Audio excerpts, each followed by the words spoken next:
One of the most promising young men of this century was shot dead some days ago because he spoke truth. Now you think corruption is in Africa? You think wickedness is in Africa? Shot dead for speaking truth.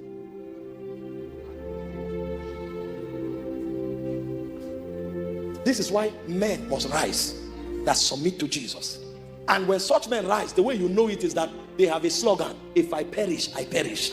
Because when you kill one, the man to rest on 100. You will regret that you killed them. In fact, their death becomes a greater witness than their lives.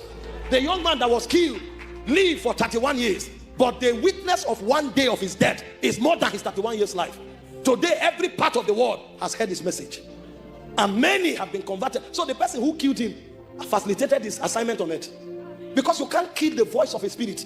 He was pregnant with the voice of a spirit. God was the one crying through him, because there was an abomination overtaking the land. A man who knew the will of God stood doggedly and defied death. They asked him some weeks ago, what if you die? He said, I want to be remembered for my courage, for standing for my faith. If that kind of Christianity does not return, we will not see the days of his power. So the likes of Charlie Kirk must rise from Australia.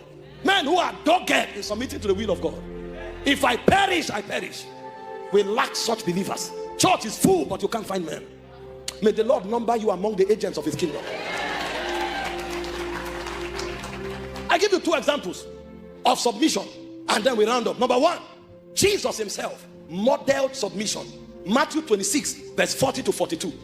Jesus shows up and speaks to his disciples and says, truly the spirit is willing, but the flesh is weak.